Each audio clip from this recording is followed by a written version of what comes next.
నమస్తే రమగారు. నమస్తే జయ. రమగారు, చందమామ కథ ఏదైనా చెప్పండి రమగారు. ఓ చిన్నమ్మ పెద్దమ్మ కథ చెప్తాం. చిన్నమ్మ పెద్దమ్మ అంటే లక్ష్మీదేవి వాళ్ళ అక్కయ్య. ఓ మామూలుగా లక్ష్మీదేవికి అక్క జ్యేష్ఠాదేవి అని చెప్తారు అవును. కదా. మన వాళ్ళు ఆవిడని పెద్దమ్మ అంటారు. పెద్దమ్మ అంటే మనకు పనికిరాంది, చెడిపోయేదాన్ని పెద్దమ్మ వల్ల చెడిపోయింది అంటాం. ఆవిడ ఓర్చుకోలేదట. ఓర్చుకోలేని ఆవిడని జ్యేష్ఠాదేవి అంటారు. జ్యేష్ఠ అంటే మొదట పుట్టింది, మొదట ఆవిడ వచ్చిందని చెప్తారనమాట. అయితే ఒకసారట లక్ష్మీదేవి జ్యేష్ఠాదేవి అక్క చెల్లి ఇద్దరు కలిసి భూలోక విహారానికి వచ్చారు. అయితే ఆ భూలోక విహారానికి వచ్చినప్పుడు ఒక రైతు కనపడ్డాడు వాళ్ళకి. ఆ రైతు ఏంటంటే బాగా లక్ష్మీదేవిని పూజిస్తాడు. వాడి పంట చక్కగా మొక్కలు బాగా ఇంతంత ఎత్తు వచ్చి పైరు బాగుందిట. బాగుంటే ఆకుపచ్చగా ఉన్న పైరును చూసి అక్క చెల్లి అక్కడ నుంచున్నారు. లక్ష్మీదేవి చెప్పింటే అక్కయ్య అక్కయ్య ఇగో ఈ రైతు చాలా బుద్ధిమంతుడు, వీడు మంచి భక్తుడు, వీడి పంట చూడు ఎంత బాగా పండుతుందో రేపొద్దున అంది. అనేసరికి జ్యేష్ఠది కొళ్ళు మండించి అలా పరకాయించి చూసి ఆగాడుదు గుడ్డు ఏం పండుతుంది, ఇంకేం పెద్ద పండేది ఏమిటి, ఒక వారంలో కొయ్యాల్సిన పంట అది. రేపొద్దున పెద్ద వాన వచ్చి వీడి పంట అంతా మునిగిపోదు, రేపు మధ్యాహ్నానికి బాగా అవుతుంది వాడికి అందుటి.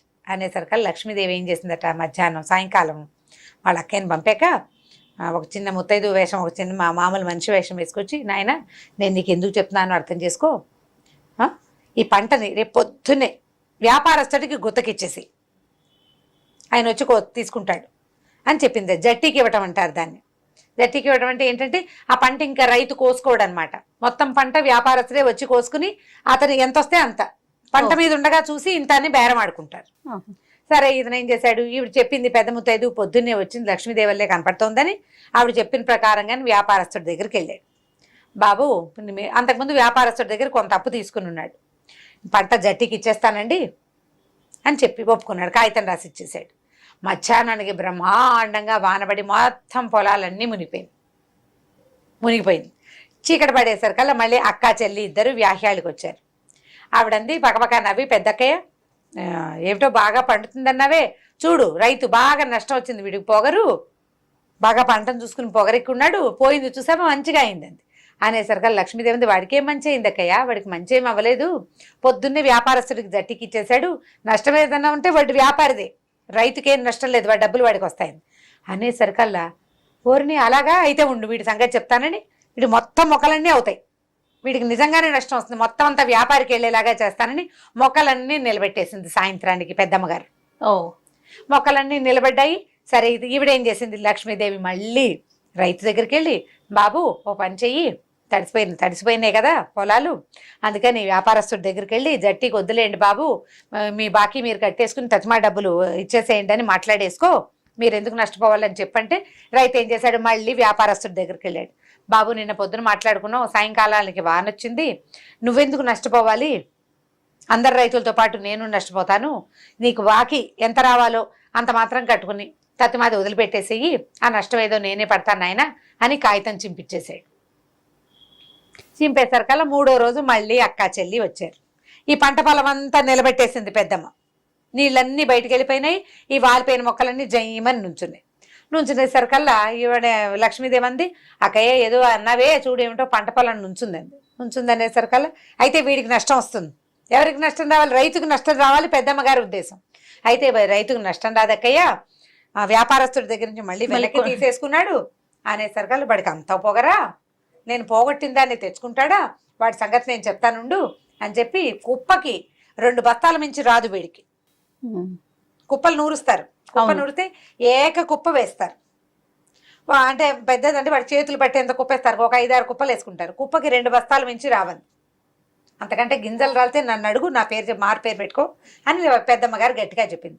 ఈ లక్ష్మీదేవి మళ్ళీ మారువేషంతో వెళ్ళి, అబ్బాయి ఎందుకు ఏమిటి అని అడక్కు, చిన్న చిన్న చిన్న చిన్న కుప్పలే దేనికి దానికి సెపరేట్గా నూర్చుకో, ఎన్ని ఎక్కువ కుప్పలైతే నీకు అంత ధాన్యం వస్తుందని చెప్పింది. ఏముంది పని, పెద్ద కుప్ప వేసే బదులు చిన్న కుప్ప వేయటం, ఈవిడెవరో పెద్ద మనిషి చెప్పిందని సరేనన్నాడు. సరే మొత్తం సెపరేట్ కుప్పలు వేసి చేసేసరికల్లా అందరికీ 400 వస్తే వీడికి 600 బస్తాలు వచ్చినాయి. అక్కడి నుంచి ఇవి వాళ్ళ ఇంట్లో ఉన్న ధాన్యపు కొట్లు చాలాగా 2 కొత్త కొట్లు కట్టించుకున్నట్ట. ఇంకా కొన్నాళ్ళకి మళ్ళీ అక్క చెల్లి వచ్చారు. పంట పొలం అంతా కోసేసింది. అక్క చెల్లి ఏమనుకున్నారు, ఈ పెద్దమ్మ గారంది రైతుకు బాగా శాస్తి అయి ఉంటుంది, వాడికి ఎన్నో బస్తాలు రాలేదు, ఈసారైనా ఒళ్ళు పొగరు తగ్గించుకుంటాడు వాడంది అనేసరిగా లక్ష్మీదేవి అంది, అదేమిటి బోల్డంత ధాన్యం వస్తే నువ్వు కొత్త కొట్లు కూడా కట్టించుకున్నాడు అక్కయ్య. చిన్న చిన్న వేసాడు కుప్పకు 2 చొప్పున అందరికి 400 వస్తే వీడికి 600 బస్తాలు వచ్చినాయి, కొత్త కొట్లు కొట్టించుకున్నాడు, కట్టించేశాడండి అనేసరికల్లా పళ్ళు కొరికేసింది ఆవిడకి ఏమర్థమైందంటే నేను వాడికి శాస్తి చేయాలని ఏదో వాడిని ఏడిపిస్తుంటే చెల్లెలే అడ్డం పడుతోందని అర్థమైంది. తెలిసింది ఆవిడకి, తెలిసిపోయి వీడికి తగిన శాస్తి చేస్తానుంటు నేను రేపొద్దున అనేసరికి ఏం చేస్తావక్కయ్యా అని అడిగింది. నీకెందుకు చెప్తాను, నీకు చెప్తానేమిటి, నేను చచ్చినా చెప్పను నీకు, నేను చెప్పినవన్నీ నువ్వు సరి చేసుకుంటున్నావు, వాడు నీ భక్తుడని, వాడో దొంగమొహం నువ్వు ఇంకో దొంగమొహం అని చెల్లెల్ని తిట్టి రొసరొసలాడుతూ వెళ్ళిపోయింది అక్కయ్య. సరే ఈవిడేం చేస్తుంది, మళ్ళీ రైతు దగ్గరికి వెళ్ళి ఒక మంచి ఉపాయం చెప్పింది. ఉపాయం చెప్తే మర్నాడు అక్క చెల్లి వెళ్ళారు రైతుకు శాస్త్ర చేయడానికి. ఆవిడ వెళ్తోంది, చెల్లెల్ని వెంబడి పెట్టుకెళ్తుంది. ఇద్దరు వెళ్ళేసరికి ఏముంది, రైతు ఇంట్లో ఏదో సన్నాహం జరుగుతుంది, బయటంతా బస్తాలుగా ధాన్యం ఉంది, మామిడాకులు తోరణాలు కట్టారు, గొడ్లు కనపడుతున్నాయి, ఏవో ఆవులు ఇవి కనిపిస్తున్నాయి, సన్నాయి మేళం వినపడుతోంది. సరే ఏదో పూజ చేస్తున్నాడు అని చెప్పేసి సరే ఏం చేశారు, అక్క చెల్లి ఇద్దరు లోపలికి వెళ్ళారు మామూలు వేషాలతోటి. ఏం పూజ చేస్తున్నావు నాయన అంటే, అమ్మ జ్యేష్ఠాదేవికి పూజ చేస్తున్నాను, ఇదంతా ఆవిడ మహత్యమే, మామూలుగా 2 కొట్లు ఉండేవి నాకు, ఇప్పుడు 4 కొట్లు కట్టించుకున్నాను, పెద్దమ్మ తల్లి దయ వల్ల పంటలు బాగా పండినాయమ్మా, జ్యేష్ఠాదేవి కోసం పూజ చేస్తున్నాను అన్నాడు. అనేసరికి ఆవిడకి చాలా సంతోషం వేసేసింది, నా కోసమే పూజ చేస్తున్నాడు వీడని.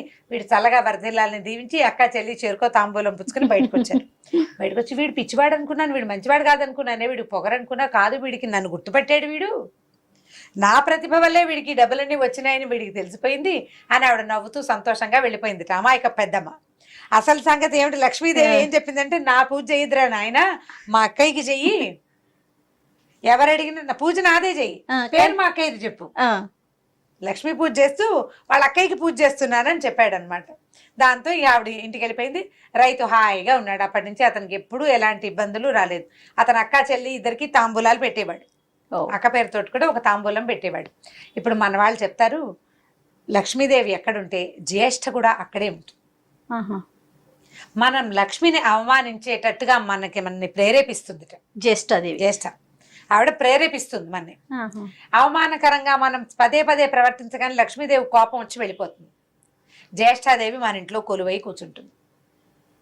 పెద్దవాళ్ళు ఇదివరకు చెప్పేవాళ్ళు గుర్తుందా, వాకిలి చీకటి పడ్డాక ఇల్లు చిమ్మకూడదు, పొద్దున్నే వాకిట్లో ముగ్గు ఉండాలి. ఆవిడకి పొద్దున్నే ముగ్గులేని వాకిళ్ళు, చీకటి దీపాలు పెట్టాక ఊడ్చే ఇళ్ళు అంటే ఇష్టం. అంటే అపరిశుభ్రత ఎక్కడ అంటే దుష్ప్రవర్తన ఉన్న చోట జ్యేష్ఠాదేవి ఆవిడకి ఇష్టం. నిజానికి అక్క చెల్లి ఒక పక్కనే ఉంటారు. మనం ఆవిడని తరివేస్తే ఈవిడ కొలువై ఉంటుంది, లేకపోతే ఆవిడ అణిగిమణిగి ఉంటుంది చెల్లెల దగ్గర, అవకాశం కోసం చూస్తూ ఉంటుంది.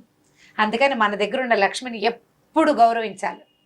కాళ్ళ కింద పుస్తకాలు తొక్కకూడదు, డబ్బులు కింద పడితే కళ్ళకు అద్దుకుని తీసుకోవాలి, డబ్బులతోటి నిర్లక్ష్యంగా ప్రవర్తించకూడదు, నాకుంది కదా అని విసిరి పారేయకూడదు, అపాత్ర దానాలు చేయకూడదు. చేసేందుకు మనని ప్రేరేపిస్తూ ఉంటుంది జ్యేష్ఠాదేవి. ఆవిడ ప్రేరేపిస్తుంది మన. డబ్బు మదం తలకి ఎక్కిపోయింది అని చెప్తుంటారా మన వాళ్ళు, అలా అంటారు కదా, ఒక నానుడిగా చెప్తారు, డబ్బు తలకెక్కింది వీడికి అని. డబ్బు తలకెక్కడం అంటే డబ్బు కాదు ఎక్కేది ఈవిడే, జ్యేష్ఠాదేవి. వీడికి నీకు చాలా డబ్బు ఉంది, నువ్వు చాలా గొప్పవాడేవన్న మన తత్వాన్ని మనలో పెంపొందిస్తుంది. మనం దాన్ని జయించుకుంటూ ఉండాలి. నాకేమిటి అని అనుకున్న ప్రతి వాళ్ళు కింద కనపడతారు మనకి కొన్నాళ్ళకి. ఆ నాకేమిటన్న రాకూడదు. ఆ వచ్చిన లక్ష్మిని ఎప్పుడు గౌరవిస్తూ ఉండాలి. చేయి జారితే పోతుందేమో అని ఒళ్ళు దగ్గర పెట్టుకుని లక్ష్మిని కాపాడుకోవాలి. డబ్బుని కాపాడితేనే మళ్ళీ వస్తుంది. కాపాడింది ఇప్పుడు మామూలు శాస్త్రం, 100 రూపాయలు నువ్వు ఖర్చు పెడితే పోతుంది, మదుపు పెడితే వస్తుంది కదా. ఖర్చు పెట్టడం అంటే ఏమిది, పోగొట్టుకోవటం. సినిమాకి వెళ్ళాం, ఓ 1000 రూపాయలు ఖర్చు అయింది, పోయింది. నువ్వు ఆ 1000 రూపాయలు బ్యాంకులో వెయ్యి, వస్తుంది. నువ్వు సినిమాకి వెళ్ళడం కాకుండా ఎవరెవరినో సినిమాలకు కూడా నువ్వే తీసుకెళ్ళావనుకో, పదే అదంతా ఖర్చే. అది నీకు వెనక్కి వచ్చే మార్గం ఏది? వెనక్కి వచ్చే మార్గాలు చూసుకునే ఖర్చు పెట్టుకోవాలి. లక్ష్మిని కాపాడుకునేందుకు ప్రయత్నం చేయాలి. చిన్న చందమామ కథ కదా, సరదా కథ. ఆవిడ ఎందుకు వస్తుంది ఏమిటి అంటే, ఊరికే పల్లెటూరి కథలు చెప్పుకుంటారు కదా, ఆ కథల్లో భాగంగానే ఇది ఒక కథ. అక్క చెల్లి ఇద్దరు. అక్కకి ఎవరైనా బాగుపడితే ఇష్టం ఉండదు, ఆవిడకి నచ్చదు. పచ్చగా చేలు అవి ఉంటే అది పాడు చేయించేందుకు చూస్తుంది. దాన్ని మనం కాపాడుకోవాలి. ఒళ్ళు దగ్గర పెట్టుకుని ప్రవర్తించి లక్ష్మిని కాపాడుకోమని చెప్పడానికే చెప్తారు. మనం కింద రూపాయి పడితే కళ్ళకద్దుకుంటాం అంతే. కథ కంచికి మనం ఇంటికి. ఓకే రమ్మగారు, ఇంకో స్టోరీతో కలుద్దాం. తప్పకుండా చేయ. నమస్తే రమ్మగారు. నమస్తే చేయ. రమ్మగారు, వెంకటాచలం కొండ అనగానే పాపాలు తొలగిపోతాయి దర్శనం చేసుకుంటే అని అనుకుంటాం కదండి. మరి దీనికి సంబంధించి ఏదైనా ఇతివృత్తం ఉందండి? అంటే ఇలా జరిగింది అని ఏమన్నా ఉందా మనకి? అంటే వెంకటాచలము అంటే పాపములు పోగొట్టు కొండ. దాన్ని మనం క్రమంగా తిరుమల చేసుకున్నాం. తిరుమల అంటే మల అంటే కొండ, మలై అంటారు కదా. మల అంటే కొండ, తిరుమల అంటే మహా అద్భుతమైనది, పవిత్రమైన కొండ. అయితే ఈ వెంకటాచలము మనకి సాధారణంగా మనం ఏం చెప్పుకుంటాం, కలో వెంకటనాయక అంటాం. అంటే కలియందు వెంకటనాయకుడు అని. కలియుగ ప్రారంభంలో స్వామివారు వెలిసి ఉండవచ్చు అని. కలియుగ ప్రారంభంలోనే స్వామివారు వెలిసి ఉంటారు, అప్పటి నుంచి ఉన్నారని. అవును. అయితే ఈ కలియుగ ప్రారంభంలో ఏం జరిగింది, మనకి కొంచెం పూర్వకథ ముందులోకి వెళ్తే పరీక్షిత్ మహారాజు మరణించాడు. పరీక్షిత్ మహారాజు ఎట్లా మరణించాడు, సర్పయాగం కథలు అప్పుడప్పుడు మనం తెలుసుకుంటాం. అవును. పరీక్షిత్ మహారాజుని శమీక మహర్షి కుమారుడు శపించాడు. చిన్న బాలుడు, మా నాన్న మెడలో ఎవరైతే చచ్చిన సర్పాన్ని వేశాడో వాడు సర్పపు కాటికి అతడు, ఎవడైతే అతడు అని శపించాడు. అంటే తక్షకుడు ఆవాహన చేయబడ్డాడు ఈయన పరీక్షిత్ మహారాజుని కాటు వేయటానికి. తక్షకుడు బయలుదేరాడు. తక్షకుడు బయలుదేరితే ఇది దావానలంగా ఈ వార్త మొత్తం భూమండలం అంతా వ్యాపించింది.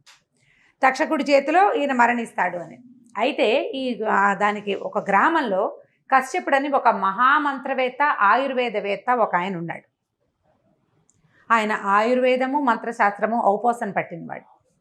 తక్షకుడు కాటు వేసిన తర్వాత తన ఆయుర్వేద మంత్రశక్తితోటి రాజును బతికిద్దామని బయలుదేరాడు. తక్షకుడు కశ్యపుడు ఎదురుపడ్డారు, మాట్లాడుకున్నారు. తక్షకుడు తన పని చెప్పాడు, కశ్యపుడు తన పని చెప్పాడు. ఇద్దరూ చెప్పాక అయితే ఈయన తక్షకుడు ఏమన్నాడు, నేను మహాశక్తివంతుడిని, పైగా ఋషి శాపంతో ఆవాహన చేయబడ్డవాడిని. ఆ ఋషి యొక్క మంత్రశక్తి కూడా నా యందు ఉంటుంది, దాన్ని నువ్వు కాపాడలేవు, నేను కాటు వేసిన దాన్ని నువ్వు కాపాడలేవు, నాకు ప్రచండ శక్తియుక్తులు ఉన్నాయన్నాడు. అనేసరికి కశ్యపుడు అన్నాడు, కాదు నాకు అంతకంటే శక్తి ఉందన్నాడు. అయితే తక్షకుడు ఏం చెప్పాడంటే, ఇదిగో ఈ చెట్టు, ఒక చెట్టుని, దీన్ని పచ్చగా ఉంది, దాని నిండా ఆకులు పువ్వులు, పెద్ద చెట్టు, దీన్ని కాటేస్తా, దీన్ని బతికిచ్చి చూపించమన్నాడు. దాన్ని కాటు వేశాడు. కాటేస్తే అంత పచ్చటి చెట్టు మలమల మాడిపోయి విషానికి, అంత భయంకరమైన విషం, ఆకులన్నీ రాలిపోయి పువ్వులు రాలిపోయి మొత్తం దగ్ధమైపోయినట్టుగా ఎండు కట్టెగా అయిపోయి. కశ్యపుడు తన మంత్రం శక్తితోటి ప్రపంచంలో ఉన్న ప్రతి జీవరాశిలోనూ భగవంతుడే ఉన్నది సత్యమైతే ఇందులో కూడా భగవంతుడు ప్రతిఫలించాలని ప్రార్థించి మంత్రం వేశాడు. ఆ చెట్టు మళ్ళీ చిగిర్చేసింది, మళ్ళీ యథాతథంగా ఆకులు గీకులు అన్నీ వచ్చేసాయి. తక్షకుడు ఆశ్చర్యపోయాడు, అబ్బా చాలా బాగుంది, నువ్వు చాలా గొప్పవాడివే, అయితే నువ్వు ఎందుకు వెళ్తున్నావు అంటే, నేను రాజును బతికించి రాజు దగ్గర నుంచి అనంతమైనటువంటి సంపదను పొందటానికి వెళ్తున్నాడు కశ్యపుడు. ఆ సంపద అంతా నేను నీకు ఇస్తాను, డబల్ ఇస్తాను, రెండింతల సంపదను నేను నీకు ఇస్తాను, నువ్వు వెళ్ళిపోమన్నాడు. కశ్యపుడు ఆలోచించుకున్నాడు. ఆలోచించుకుని ధ్యానంలో ఆయనకి ఏం తెలిసింది, ధ్యానానికి కూర్చున్నాడు. పరీక్షిత్తుకి మరణం తథ్యం, ఆయనకి ఇలాంటి మరణం ఉంది, ఉన్నప్పుడు నేను ఎందుకు అడ్డం పడ్డాం అనవసరంగా, ఎలాగో ధనరాశులు ఇస్తానంటున్నాడని ధనం పుచ్చుకుని వెనక్కి మరలిపోయాడు. తక్షకుడు ముందుకెళ్ళి పరీక్షిత్ మహారాజునికి ఆయన కాలానికి కావాల్సినది చేసేసాడు. ఈ కథలో చెట్టు మాడిపోయింది చూడు, ఆ మాడిపోయిన సమయంలో ఆ చెట్టు మీద ఒక మనిషి ఉన్నాడు. వాడెవడు, ఈ కశ్యపుడు ఏ గ్రామానికి చెందినవాడో అదే గ్రామానికి చెందిన ఒక కట్టెలు కొట్టేవాడు ఒక మనిషి ఉన్నాడు. అతను ఈ తక్షకుడు కాటేసినప్పుడు దాంతో సహా మాడిపోయాడు. కశ్యపుడు బతికించినప్పుడు బతికేశాడు. చెట్టు దిగి వెళ్ళి గ్రామంలో అందరికీ చెప్పాడు, ఇట్లా జరిగింది, కశ్యపుడు రాజుని బతికించడానికి వెళ్ళి తక్షకుడిచ్చిన అనంత ధనరాశిని తీసుకుని వెనక్కి మరలిపోయాడు, రాజును రక్షించడానికి వెళ్ళలేదు అని. దాంతో గ్రామానికి వెళ్ళిన కశ్యపుడిని గ్రామంలో బహిష్కారం చేసేశారు వాళ్ళంతా. రాజు చనిపోవటం తథ్యమైనా సరే చివరి నిమిషం వరకు నువ్వు ప్రయత్నం చేయాలి, మానవ ప్రయత్నం చేయాలి కదా. ఖచ్చితంగా రాజు మరణానికి నువ్వు కారణం, ఆయనకు బతికించే అవకాశం ఉండి కూడా నువ్వు తీసుకోలేదు అంటే రాజు హత్య చేసావు నువ్వు. రాజహత్య బ్రహ్మహత్యతోటి సమానం. రాజు ఎవరు, నా విష్ణు పృథివీపతి అంటారు. పృథ్వీకి రాజు దేవం విష్ణువు, ఆయనే పృథివీపతి అంటే ఏంటంటే విష్ణుమూర్తి స్వరూపం, భూభర్త రాజు అంటే. భూమండలానికి చక్రవర్తి అయినవాడు సాక్షాత్ భగవద్ విష్ణువు. భగవానుడైన విష్ణు స్వరూపుడైన వాడిని నీకు బతికించే అవకాశం ఉంటే ధనరాశి కోసం వదిలిపెట్టావు నువ్వు. అతను ఏం చెప్పినా వాళ్ళు వినలా. గ్రామ బహిష్కారం చేశారు ఆయన. ఒప్పుకోలేదు వాళ్ళు. ఒక హత్య ఏమనాలంటే వాడిని హంతకుణ్ణి మాతో పాటు మేము ఉంచుకోమన్నారు. నీ విద్యను మేము ఉపయోగించుకోం, నీ మంత్ర విద్య వద్దు, నీ వైద్య విద్య వద్దు, నువ్వు హంతకుడు అని ఆయనకి గ్రామ బహిష్కారం చేశారు. సాంఘిక బహిష్కరణ. ఈ బహిష్కరణకి గురైన కాశ్యపుడు దిక్కు తోచల, ఊళ్ళో కడుగుపెట్టే వీల్లేదు. బ్రాహ్మణ్యం అంతా అతన్ని బహిష్కరించింది. దాంతో ఆయన అలా ఎక్కడికో పడి వెళ్ళాడు. ఏం చెయ్యాలో తోచలేదు. ఈ పాపాన్ని ఎట్లా పోగొట్టుకోవాలో అతనికి అర్థం కాలేదు. సాంఘిక బహిష్కరణ చాలా పెద్ద శిక్ష. అవును కదా, చాలా పెద్దది. తీర్థాటన చేయటం మొదలుపెట్టాడు. అయితే ఈ తీర్థాటనలో ఆయనకి శాకల్యుడు అనే ఒక మహాముని పరిచయం అయ్యాడు. ఈ శాకల్యుడు మహా గొప్ప మంత్రవేత్త. ఈయన పాంచరాత్రంలో సిద్ధి పొందినవాడు. శాకల్య సంహిత అని ఒక మహాద్భుతమైన సంహితను కూడా రచించాడు ఆయన. అయితే ఈయన శాకల్యుడిని ప్రార్థించాడు, ఈ కష్టం నుంచి నన్ను గట్టెక్కించమని. అప్పుడు శాకల్యుడు ఏమన్నాడంటే, నువ్వు ఏ బేస్ మీద ఊరుకున్నావు? ఎలాగో మరణం తథ్యమని మానేసావు నువ్వు. మరణం తథ్యం అయినా సరే చివరి వరకు ప్రయత్నం చేయాలి. ఎవరైనా సరే నీ వంతు నువ్వు ప్రయత్నం చేసి తర్వాత భగవదేచ్ఛ. ఆయనకి మరణం తథ్యం అయినప్పటికీ రక్షించటానికి బయలుదేరిన వాడివి, రక్షించగలిగే అవకాశం ఎంతో కొంత ఉన్నవాడివి, నువ్వు ప్రయత్నం చేయకపోవటం ఉంది చూడు, అది అపరాధం, చాలా పెద్ద తప్పు. ఆ తప్పుకే నీకు ఈ శిక్ష పడింది. కాబట్టి ఒక పని చేయమన్నాడు ఆయన్ని. ఇప్పుడు మనం చెప్పుకుంటున్నదే, వెంకటాచలానికి వెళ్ళు, స్వామి పుష్కరిణిలో స్నానం చేయి. స్నానం చేసి ఈ అపరాధాన్ని క్షమించమని, నువ్వు చేసిన పని, నీ యొక్క సిద్ధి, నువ్వు ఎట్లాంటి నీకు ఉంది, తపశ్శక్తి, మంత్ర సాధన ఉంది, ఆయుర్వేద శక్తి ఉంది, ఆయుర్వేద మంత్రశాస్త్రం తెలుసు నీకు. నాకు ఇవన్నీ భగవద్దత్తమైనవే. భగవద్దత్తమైన విద్యని పూర్తిగా చివరి వరకు ఒక రోగి, ఒక వ్యక్తి, ఒక మానవుడి మరణం వరకు నేను ప్రయత్నం చేస్తాను అని ఒక ప్రమాణం చేసుకుని స్నానం చేసి స్వామిని దర్శించు. ఆయన నీ పాపాలు పోగొడతాడు. వెంకటాచలమే పాపాలని పోగొట్టగలిగే కొండ. వెంకటేశ్వరుడే పాపాలని పోగొట్టగలిగే దైవం. ఆ స్వామి యొక్క పుష్కరిణే నీ పాపాలు కడిగేసే నీరు అని చెప్పాడు. అప్పుడు ఈయన ఈ కాశ్యపుడు బయలుదేరి వెళ్ళి, అతి కష్ట సాధ్యం, దుర్లభం ఆ కొండ ఎక్కటం. అప్పటి కాలంలో ఏవీ లేవు మార్గాలు. అలాగే నడిచి నడిచి నడిచి నడిచి వెళ్ళాలి. స్వామి పుష్కరిణిలో స్నానం చేసి వరాహస్వామిని దర్శించి తర్వాత వెంకటనాయకుడిని దర్శించి తన పాపాన్ని పోగొట్టుకున్నాడు, తను చేసిన తప్పుని. ఇప్పటికీ కూడా చివరి వరకు ప్రయత్నం చేయని వాళ్ళు ఎవరైనా, తల్లులు అనారోగ్యంలో, తండ్రులు అనారోగ్యంలో, ఎలాగో అయిపోయే స్థితికి వచ్చింది కాబట్టి అని వైద్యం చేయకుండా వదిలేసిన వాళ్ళు, ఆ పాపం మహాపరాధం, దాన్ని పోగొట్టుకోలేం. దాన్ని పోగొట్టుకోవాలంటే ఈ కాశ్యపుని వృత్తాంతాన్ని జ్ఞాపకం చేసుకుంటూ స్వామి పుష్కరిణిలో స్నానం చేసి స్వామిని చూస్తే గనక ఈ పాపం పటాపంచలు అవుతుంది. అలా మన పాపాన్ని మనం చెప్పుకోవాలి. నువ్వు స్నానం చేస్తే, దర్శనం చేస్తే పోదు, మనసుతో మనసుతోటి మనం అది పశ్చాత్తాపడాలి. ఈ పొరపాటు చేశాను, నన్ను క్షమించు, ఇంకే ఎప్పుడూ ఇది చేయను, జన్మ జన్మలకి ఈ పొరపాటు చేయనని తలుచుకుంటూ స్నానం చేయాలి. నేను మునిగితే చూస్తే పోతుందని అనుకోవద్దు. నీ చేసిన తప్పులు చెప్పితేనే కుదురుతుంది. అది కూడా మనస్ఫూర్తిగా, అంతే కదా రమ్మగారు, చెప్పి ఈ పాపాన్ని పోగొట్టుకోవాలన్న ఉద్దేశంతో చేయొచ్చు. వైద్యులు, వైద్య వృత్తిలో ఉన్నవాళ్ళు రోగికి చివరి దాకా అయిపోయిందండి ఇంక తీసుకెళ్ళండి అనరు, లాస్ట్ మినిట్ దాకా ట్రై చేస్తారు. అవునండి. ఈ ఇళ్లలో ఉండేవాళ్ళు కూడా ఏదో ఒక మందో, మాకు పోనంత పెద్ద మంది కాకపోతే కనీసం తులసి తీర్థమైన ఒక మందు, చివరి వరకు మందు వేయాలని అనుకుంటాం. ఎవరైనా మనం మామూలుగా మాట్లాడినప్పుడు ఇంకా ఎందుకు వైద్యం అంతా అయిపోయింది అని క్యాజువల్గా అంటాం, కానీ మనం ఆ పరిస్థితిలో ఉంటే ఆ పని చెయ్యం. అలా ఎలా వదిలేస్తాం అనిపిస్తుంది చూడు. వాడికి పాపభీతి ఉంది. ఎవరైతే వదిలిపెట్టేస్తాడో వాడికి పాపభీతి లేదు. ఆ పాపాన్ని వాడు అనుభవించి తీరవలసింది, అనుభవించాలి. చివరి వరకు ప్రయత్నం చేయాలి. అందుకని మరణం తర్వాత తీసుకెళ్ళేటప్పుడు కూడా ఎక్కడో ఒక చోట దింపుడు కళ్ళ మాసన అక్కడ ఒకసారి దింపి ఆ మనిషికి బతికే అవకాశం ఉందేమో చూస్తారు. పురాతనమైన పద్ధతులు పిచ్చి పద్ధతులు కావమ్మా. అవన్నీ కూడా మన పెద్దవాళ్ళు ఆలోచించి పెట్టినవే. ఆఖరి నిమిషం వరకు అవకాశం ఇవ్వవలసిందే. ప్రతి ప్రాణిలోనూ ఉన్నది భగవదంశే. అది ఎప్పుడు ప్రజ్వరిల్లుతుందో ఆ అగ్ని మనకు తెలియదు. చివరి వరకు ఆ అగ్నికి మనం అవకాశం ఇవ్వాలి. అది ఇవ్వని కాశ్యపుడు ఇలాంటి ఇబ్బందికి గురయ్యాడు. కరెక్ట్గా పరీక్షిత్ మహారాజు మరణించిన తర్వాత ఇంకా కొంచెం కొద్దిగా మిగిలింది కలి, అంటే ద్వాపర యుగం చివరికి వచ్చేసింది కదా, కలి ప్రారంభం అవుతుందని చెప్తారు. జనమేజయుడు వెళ్ళిపోయాక అట్లా కాస్త అటు ఇటుగా ప్రారంభమైంది. అప్పటి నుంచే స్వామివారు ఉన్నారు. అప్పుడే కాశ్యపుడు వచ్చి స్వామిని దర్శనం చేశాడు. మనం కూడా ఇప్పటికీ కూడా ఇప్పుడు అవన్నీ ఉన్నాయండి, ఇలాంటి ప్రశ్నలు వేయొద్దు. అలాంటివి లేకపోతే మనం దర్శనానికి వెళ్ళాలన్న ఊహే రాదు మనకి.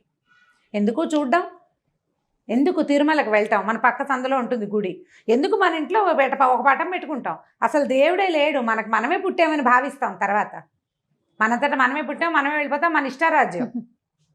ఊరికి నోటి మాటకే కదా, లోపల తెలియదు మనకి. మనంతటా మనం పుట్టలేదు, మనంతటా మనం చేయలేదు, మనంతటా మనకి ఏది రాదు. అన్నీ భగవంతుడు ఇవ్వవలసిందే. ఆయనని ఇట్లా దర్శనం చేయాలి. నువ్వు చేసిన పొరపాటుని, అసలు నాది పొరపాటుని గ్రహించకపోవడం ఒక పెద్ద పొరపాటు. ఆ తెలివి వస్తుంది నీకేదో ఒక దశలో, ఇది నేను చేసిన తప్పు, ఇది నా పాపము అని నువ్వు భావించిన నాడు ఇట్లా స్వామి పుష్కరిణిలో స్నానం చేసి నా ఈ పాపాన్ని పోగొట్టమని ప్రార్థించి స్వామిని దర్శనం చేస్తే సమస్తమైన పాపాలు పటాపంచలైపోతాయని చెప్తారు. బా, మంచి కథ కదా, తెలుసుకోవాల్సిన విషయం అండి. ఖచ్చితంగా రమగారు. నమస్తే. నమస్తే. నమస్తే రమగారు. నమస్తే జయ. రమగారు, ఏదైనా మంచి కథ చెప్పండి రమగారు. ఇప్పుడు నేను క్వశ్చన్ అడగాలి. నాకు తెలుసు అన్ని రోజు మంచివి కాదా అని, ఇంకా మంచిది చెప్పండి ఈరోజు. నానావిధ భక్తులు, ఒక్కొక్కళ్ళకి భక్తి భగవంతుడిని తెలుసుకోవటం విధానాలు వేరుగా ఉంటాయి కదా. కొంతమంది ఏంటంటే ఇది భగవంతుడని, దీనికి ప్రచండమైన శక్తి ఆయనకు ఉందని, ఆయన వల్లే ప్రపంచం నడుస్తోందని అర్థమవుతూ ఉంటుంది. మనకు తెలుస్తుంది. భగవత్ శక్తిని గ్రహించగలుగుతారు వ్యక్తులు. కొంతమంది గ్రహించరు, కానీ ఏదో నమ్మకంతో నడిచిపోతూ ఉంటారు.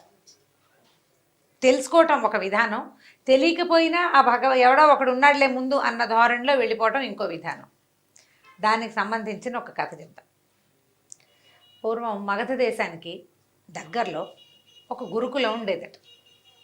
ఈ గురుకులంలో ఏంటంటే అప్పట్లో ఆ గురుకులం చాలా ప్రఖ్యాతిగా చెందిందనమాట. మామూలుగా ఏదో పిల్లాన్ని తెచ్చి చేర్చేయడం కాదు. ఓహో, వాళ్ళు టెస్ట్ చేసి తీసుకునేవాళ్ళు. ఎంట్రన్స్ టెస్ట్ ఉండేది ఖచ్చితంగా. ఈ మగధ వంశానికి రాజగురువుగా ఉన్నాయనే, రాజగురువు ఎవరో ఆయనే ఈ గురుకులాన్ని నడిపేవారు. రాజుగారి దగ్గర నుంచి వీళ్ళకి సందర్భాలు సంబారాలు అన్నీ వచ్చేవి. ఆయన ఇక్కడ అప్పుడప్పుడు, అంటే ఇక్కడ ఎక్కువగా ఉండి అప్పుడప్పుడు రాజధానికి కూడా వెళ్ళొస్తుండేవాడు, రాజగురువు కాబట్టి. అయితే రకరకాల టెస్టులు పెట్టేవాళ్ళు. ఎన్ని టెస్టులు వచ్చిన ప్రతి పిల్లాడికి అసలు ఏ విషయంలో వీడికి ప్రజ్ఞ ఉందో తెలుసుకునే చేసేవాళ్ళు అనమాట. ఆ కాలంలో ఇలా జరిగేదట. ఒకవేళ ప్రజ్ఞ లేదనుకో పిల్లాడికి ఏ విషయంలోనూ, వాడి కులవృత్తిలోనే మెల్లిగా తండ్రుల వెనకాలే పెట్టేవాళ్ళు. వాడికి ఏదో ఒక ప్రజ్ఞ ఉంది, వాడిని గురుకులంలో పెట్టేవాళ్ళు. ఆ గురుకులంలో శాస్త్రాలే కాకుండా మామూలుగా పౌరోహిత్యం అంటే స్మార్తానికి సంబంధించింది వేద విద్య, సాధారణ సంస్కృతము, ఆ తర్వాత ఏమో యుద్ధ విద్యలు, రకరకాలు గణితము, లెక్కలు. వాళ్ళు రేపొద్దున దీనిలాగా గుమస్తాలుగా దానిగా పనికొచ్చేవాళ్ళు అనమాట. అకౌంటెన్సీ, అలాంటి వేరు విభాగాలు ఉండేవి. అన్ని విభాగాలకి ఏదో ఒక సంఖ్యాపరమైందో ఇంకో పరమైందో ఒక ప్రశ్నలు ఖచ్చితంగా ఉండేవి. అయితే కొంతమంది తిరిగి వెళ్ళేవాళ్ళు.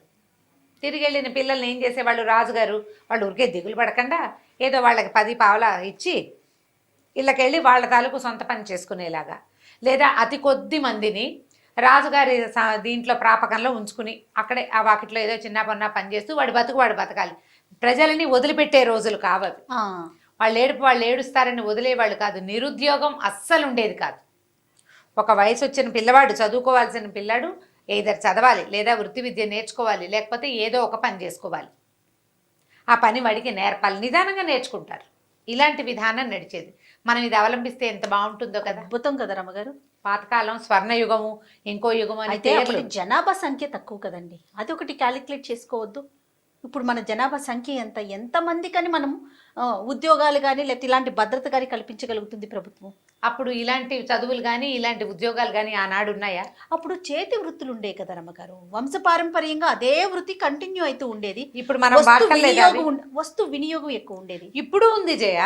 అంటే చేతి వృత్తులు వారు చేసే అన్ని వస్తువులు మనం ఉపయోగిస్తున్నాం అంటే ఎందుకు ఉపయోగించము? అన్ని ఎలక్ట్రానిక్ గుడ్స్ వచ్చేలేదా రమ్మగారు? మరి అవన్నీ చేయడానికి మనుషులు కావద్దా? మిషన్స్ అయిపోవట్లే. మెషిన్ ఆన్ చేయడానికి మనిషి కావద్దు. ఇప్పుడు 10 మంది చేసే చోట ఒక్కరు సరిపోతారుగా. సరిపోరు. అది ఒకటి ఆలోచించద్దు. ఆహా, అలా కాదు. ఎప్పటికీ అదే సైజు. నీకు గుప్తుల కాలం నాడు ఉన్న మనుషులు ఆ కాలానికి ఎక్కువే, తర్వాత కాలానికి ఉన్న వ్యక్తులు ఆ కాలానికి ఎక్కువే. ఇప్పుడు ఈ కాలానికి ఎక్కువ. వీళ్ళందరినీ అందరూ రాట కట్టినట్టు ఒకే వైపుకు పరిగెత్తకుండా నలుగురిని 4 వైపుల పెట్టే పని ప్రభుత్వం చెయ్యాలి. ఇది వరకు చేసేవాళ్ళు ఇప్పుడు చేయట్లేదు. ప్రభుత్వంగా ప్రధానంగా చేతి వృత్తులు ఉండేవి, వంశపారంపర్యంగా అదే వృత్తి కొనసాగుతుండేది. ఇంత ఆధునికత సాంకేతికత ఎక్కడున్నాయి? ఇప్పుడు ఆధునికత 10 మంది చేసే పనిని ఇప్పుడు ఈవెన్ కోతలు, పొలాల్లో కోతలు కోయటానికి కూడా మిషన్స్ వాడేస్తున్నామా? 10 మంది చేయాల్సిన పని ఒక మిషన్ చేసేట్లా ఒక మనిషితో దాంతో కల్పించలేకపోతుంది. సో అప్పుడు మనం ఏం చేయాలి? చేతి వృత్తులను ప్రోత్సహించడం, శాస్త్ర సాంకేతికని వేరే రంగాల వైపు మరల్చి ఉద్యోగ భద్రత కల్పించడం, ఉద్యోగాలు కల్పించడం, ఈ వైపు ఆలోచించాలి. దానికి చేయాల్సిన గవర్నమెంట్ అయినా కాదా? ప్రభుత్వం చెయ్యాలి అలాంటిది. అప్పుడు చేసేవాళ్ళు. ప్రభుత్వం చెయ్యాలి తప్పకుండా. ఆ మొత్తం ఈ దేశంలో, ఈ రాజ్యంలో, ఈ ఊళ్ళో ఉన్న వాళ్ళందరికీ తినడానికి తిండి ప్రతివాడికి ఉండాల్సిందేనన్న నియమం అప్పుడు ఉండేది. అయితే ఏమైంది? ఈ చాలామంది స్టూడెంట్స్ వచ్చారు ఈ సంవత్సరం కూడా. ఒక సంవత్సరం వచ్చేసరికల్లా కొంతమంది పిల్లలు తిరిగి వెళ్ళిపోవాలి. అయితే వాళ్ళల్లో ఒక పిల్లాడు, వాడికి పేరు ఏదో ఉంది కానీ ఇప్పుడు నాకు అది గుర్తు రావట్లేదు. ఏమనుకుందాము? వృషభుడు అనుకుందాం. వాడి వృషభుడు. వృషభం అంటే ఎద్దు, అందుకని ఆ పేరు చెప్తున్నాను అనమాట. వాడు ససేమిరా నేను ఇంటికి వెళ్ళనన్నాడు. ఇంటికి వెళ్ళనన్నాడు. ఇంటికి పంపలేకపోయారు వాడిని. వాడికి ఏమీ రాదు, మొద్దు సరిగ్గా చెప్పాలంటే ఏం రాదు. ఏం చేస్తారు? వాడు నేను వెళ్ళనంటాడు. వాళ్ళ అమ్మా నాన్న ఏమో ఇప్పటికి 2-3 గురుకులాల్లో వీడు తిరిగిపోయాడండి, ఏదో ఒకటి చేసి ఉంచుకోండి, ఏమీ రాకపోతే ఏదో పని చేస్తూ ఇక్కడే ఉంటాడు. వాడికి చదువుకునే వాళ్ళని చూస్తే ఇష్టం, వాళ్ళతోటే ఉండాలని ఉంది.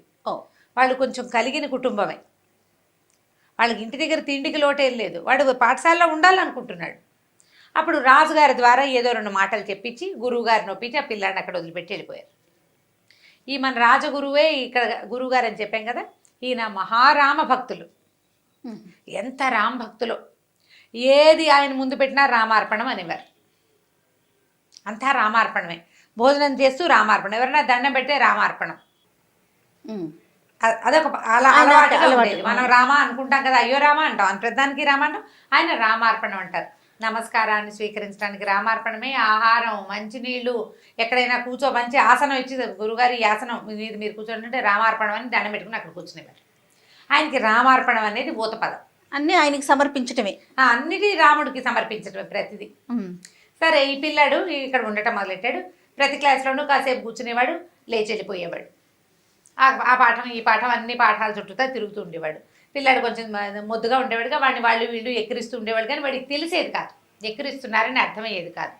సరే, ఈ అన్ని పాఠాలు అయ్యాక వంటలు చేయడానికి కూడా ఒక క్లాసులు నడిచేవి.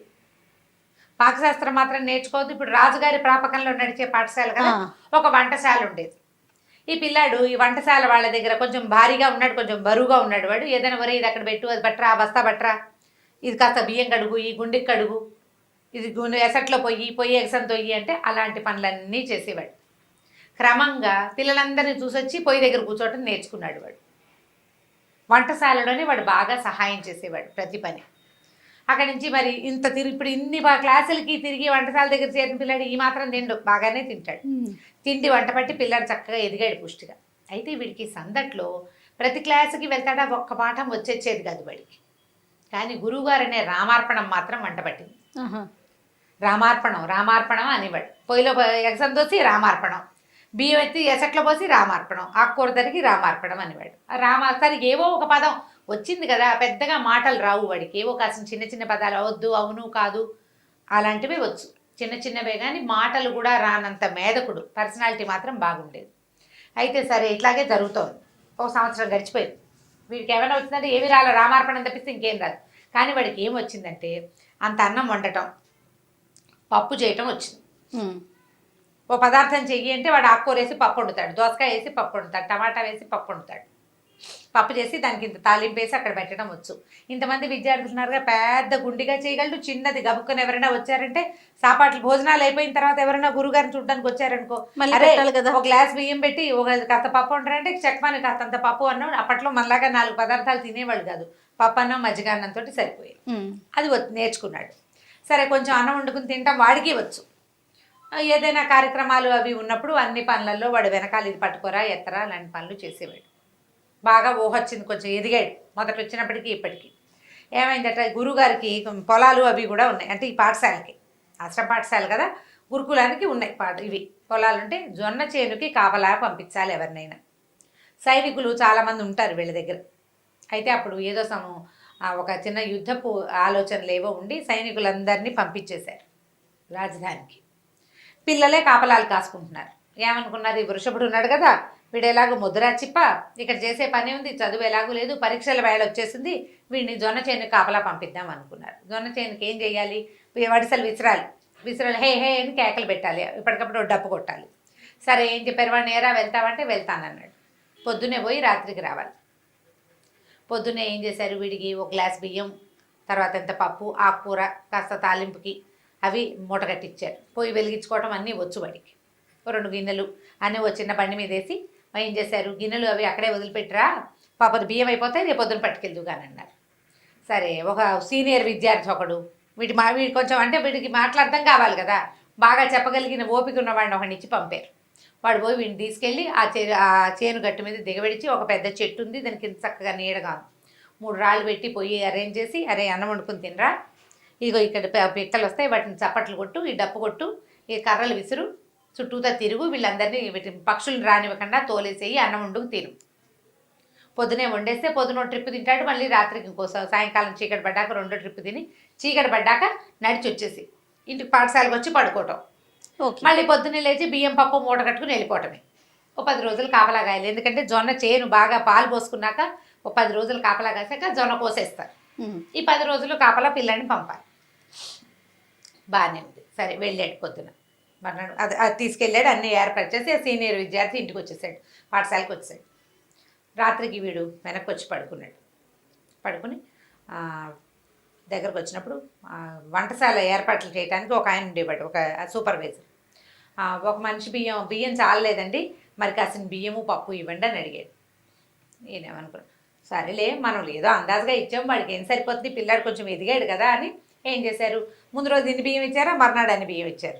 పప్పు కూడా 2 గుప్పెళ్ళు ఎక్కువ వేశారు, 2 ఆకుకూర కట్టలు ఎక్కువ వేశారు, తాలింపు దినుసులన్నీ పెంచారు, చిన్న చిన్న మూటలు కట్టేసి పెట్టేశారు. ఆ మూటలు పుచ్చుకుపోయాడు మర్నాడు పొద్దున. మర్నాడు రాత్రి వచ్చేసాడు. మరి అన్నం చాలలేదండి కావాలన్నాడు. ఇది పరిపాటాలేక ఎక్కువ తింటున్నాడు ఏమిటో వీడు, ఆ మాత్రం బియ్యం ఇచ్చాను, అంతకంటే ఏం తింటాడు, చిన్న వెధవా, ఇంతకు చేసి వాడికి 15-16 ఏళ్ళు, అంతకంటే ఏం తినేస్తాడు అనుకున్నాడు. 3వ రోజు కూడా పెద్ద మూట కట్టారు. 4వ రోజు కూడా మళ్ళీ అడిగాడు, సరిపోలేదు అని. ఎవడైనా దొంగ వెధ వచ్చి వీడి దగ్గర తినేస్తున్నాడా, ఇంత తింటామేమిటి. 5వ రోజు కట్టించుకున్నాడు. ఆయనకి ఆ సూపర్వైజర్కి విసుగు పుట్టింది. అరే సరిపోదు ఎందుకురా నీకు అని కసిరాడు.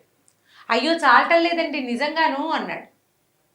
పిచ్చి వెధవా, పాపం వీడికి ఏవో 2-3 మాటలు వచ్చు అంతే, ఏదో చిన్నగా చెప్తాడు, సరే కానిలే, ఏ కోతులో ఉడతలకో ఎవరైనా పెడుతున్నాడేమో తోచదు కదా, మరి ఒక్కడే ఉంటున్నాడు పిల్లాడు, ఏ ఉడతలకో అన్నం పెడుతున్నాడు అనుకున్నారు. ఉడతలకైతే మాత్రం ఇంత గిన్నెడు అన్నం ఏం పెడతాడు, గిన్నె వదిలేశాడు, పెద్ద గిన్నె తీసుకెళ్ళటం మొదలుపెట్టాడు. అన్నానికి పెద్ద గిన్నె, మరి ఇన్ని బియ్యం ఉడకద్దు, పప్పుకు పెద్ద గిన్నె. 5 రోజులు గడిచిపోయినాయి. 6వ రోజు ఆయనకి విసుగొచ్చేసింది. ఇది లాభం లేదు, గురువుగారికి చెప్పాలనుకున్నారు. సరే గురువుగారి దగ్గరికి తీసుకెళ్ళి వీడంటే మొదటి రోజు నేను బియ్యం ఇచ్చాను, 2వ రోజు 3వ రోజు ఇప్పటికి ఇంత దబరా గిన్నె తీసుకెళ్ళాడు, ఇంత గిన్నె, ఇన్ని డబ్బాల బియ్యము, ఇంత పప్పు, ఇన్ని ఉప్పులు తీసుకెళ్తున్నాడు, 6 డజన్ మందికి సరిపోయేంత పదార్థం పట్టుకెళ్ళాడు.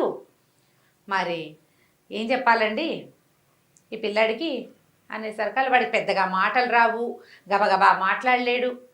గురువుగారు అన్నారు, ఏరా అన్నారు. వీడు బిక్కమొహం వేశాడు. సరే ఆయన అన్నారు, అంతర్ ముందు పంచాయతీ ఎందుకు, నువ్వు వెళ్ళిపోమని సూపర్వైజర్ని పంపేశారు. వెళ్ళని అడిగారు, ఏరా అన్నం వండుతున్నావా అంటే వండుతున్నానండి అన్నాడు.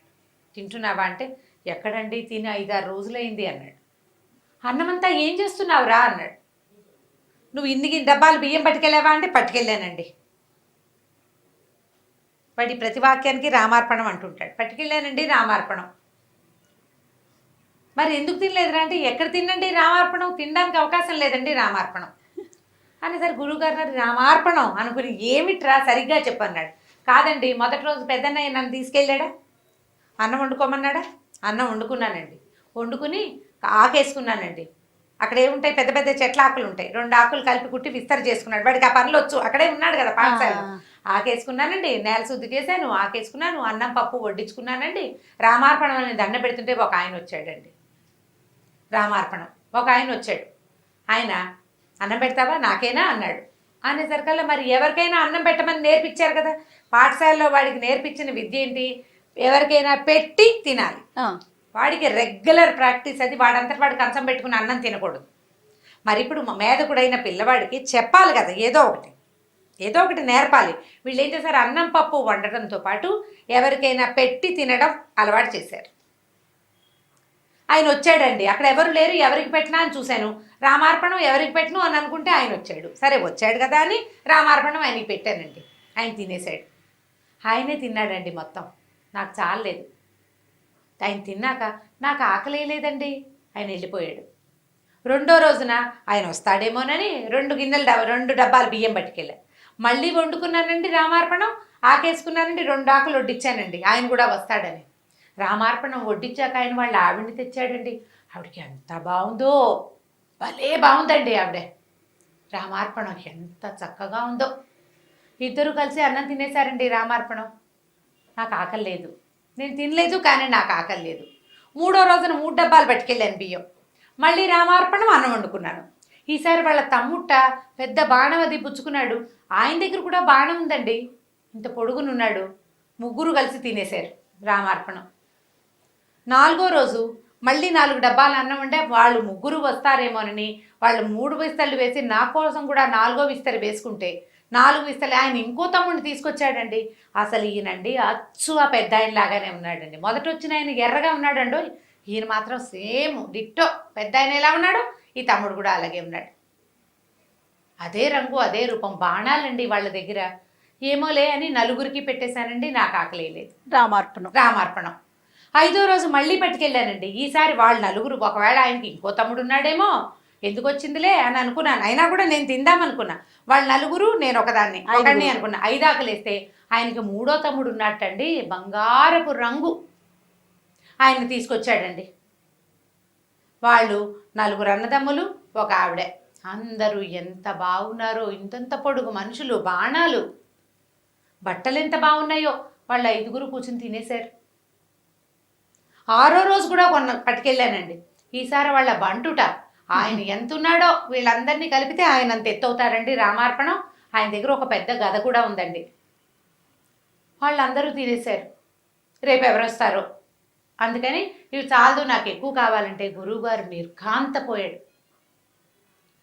ఒక ఆయన వచ్చాడు, భలే అందంగా ఉన్నాడు, బాణాలు పట్టుకుని ఉన్నాడు.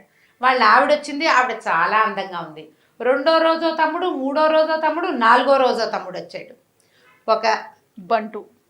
ఒక బంటు కూడా వచ్చాడు. ఎంతమంది అయ్యారు? 4 అన్నదమ్ములు, భార్య, బంటు, ఈ 6గురు ఉండే సమూహం ఎక్కడిది?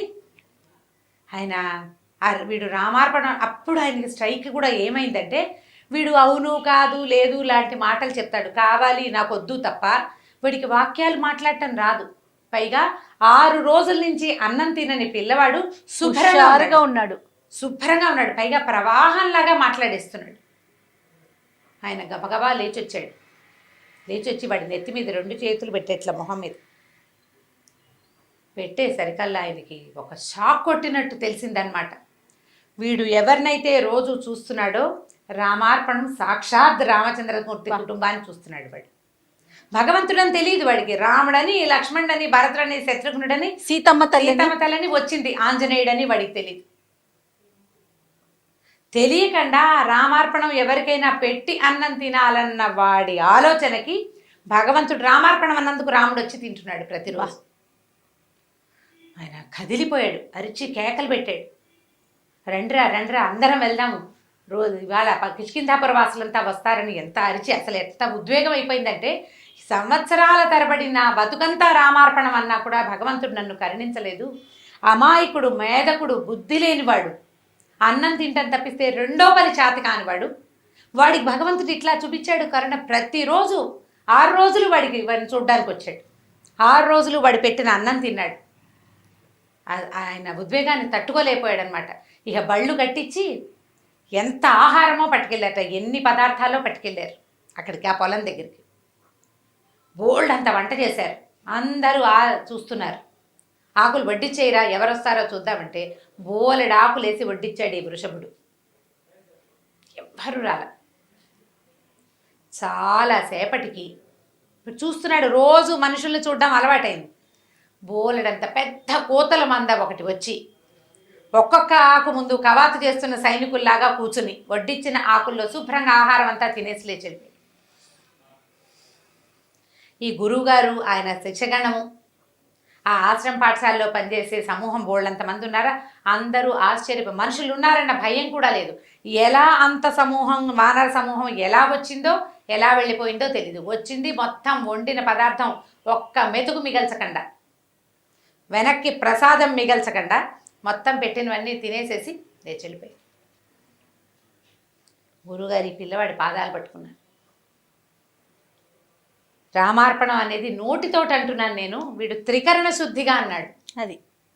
అది తప్ప ఇంకొకటి లేకుండా చేసిన మనస్ఫూర్తిగా లోపల నుంచి, మామూలుగా నోటితో అంటంగా, మనోవాక్కాయ కర్మలతోటి, మాటతోటి, మనసుతోటి, కర్మతోటి కూడా, మనోవాక్కాయాలతోటి చెయ్యాలి. అది మనం చెయ్యాలి కదా, నోటితోటి అంటే ఏం ప్రయోజనం? దానికే భగవంతుడు వీడిని ఇట్లా కరుణించాడని ఆ పిల్లాడిని భుజాన్ని ఎత్తుకుని, నాయన నువ్వు ఎంత అదృష్టవంతుడివిరా, ఎన్ని జన్మల పుణ్యం చేస్తేనే ఈ ఫలితం లభిస్తుంది. ఇప్పటికీ వచ్చిన వాడు దేవుడని, రాముడని వాడికి తెలియదు, కానీ వాడి బుద్ధి మాత్రం వికసించింది.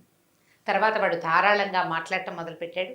ఈ గురువుగారు వాడికి స్వయంగా దగ్గర కూర్చోబెట్టుకుని, మేధకుడని వాడిని పక్కన పెట్టకుండా వాడికి స్వయంగా చదువు చెప్పి తన దగ్గరే ఉంచుకున్నారట. సంవత్సరాల తరబడి గురువుగారిని పక్క నుండి సేవించే భాగ్యం వాడికి లభించింది, భగవంతుని చూసిన కళ్ళ వల్ల. నమ్మిన వాడికి ఇలా వస్తాడు దేవుడు. ఆయన దేవుడని మనం తెలుసుకోలేము, అంతే. ఇది దేవుడు ప్రతివాడికి, అందరికీ కోదండం పుచ్చుకుని వస్తాడా రాముడు? రాడే, సహాయకారి అవుతారు త్రికరణ శుద్ధితో. అంతే కదా నా పిల్లోడు చేసిన పని. అంతే. మనం వీటితోటి మనం నమ్మాలి కదా, మనం మనసులో నమ్మాలి, మాటతోటి నమ్మాలి, పని కూడా నమ్మిన పని చేయాలి. దేవుడికి ఒక ఆకేసి మనం ఒక ఆకు వేసుకోవాలి దేవుడి దగ్గర మనం. అయితే దేవుడాకు దేవుడిదే కదా, ఆయన వచ్చి తినబోయాడా అని అందులో నుంచి ఎంగిల్ చేస్తామా? చెయ్యం కదా. దేవుడాకు స్వీకరించాలి. ఆ ఈ ఆకుని తీసుకెళ్ళి ఎవరికైనా ఇవ్వంటే అలాగే ఇచ్చేయాలి. ఇందులో అన్నీ వేయకపోతే దేవుడు అడిగాడా, నెయ్యి అయిపోతే దేవుడు చూశాడంటే దేవుడికే అదంతా నీకు కదా నియమం ఉండాల్సింది.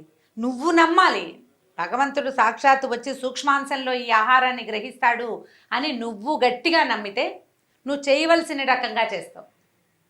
నేను చేసేది మంచి, నా మంచిని భగవంతుడు తెలుసుకుంటాడు అంటే ఖచ్చితంగా మంచే చేస్తావు నువ్వు. లోపల నమ్మాలి కదా, లోపల తెలియాలి. ఈ కథని ఎన్ని రకాలుగా మార్చి చెప్పబడిందో ఈ కథ. వినటానికి ఎంత అద్భుతంగా ఉందంటే, శ్రవణానందం అంటారు చూసారా రమ్మగారు, అదే అలా అనిపిస్తుంది నాకైతే. చాలా బాగుందండి. అందులో ఇంకా మీరు చెప్తుంటే ఇంకా చెప్పక్కర్లేదు. నిజంగా సాక్షాత్తు రాముల వారిని చూసామా అన్న అనుభూతి కలుగుతుంది అనమాట. చాలా చాలా బాగుంది. మనం వినటానికి, పిల్లలకి చెప్పడానికి చాలా బాగుంది.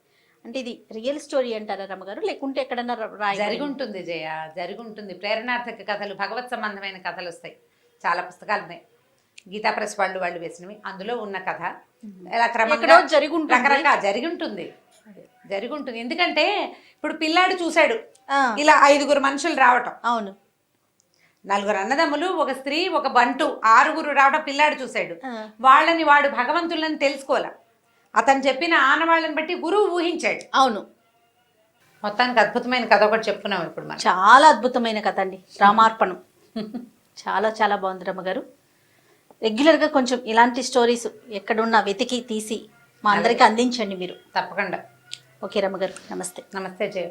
ఈ వీడియో కనుక మీకు నచ్చినట్లయితే లైక్ చేయండి, షేర్ చేయండి. మరిన్ని ఇంట్రెస్టింగ్ వీడియోస్ కోసం మా ఛానల్ని సబ్స్క్రైబ్ చేసుకోండి.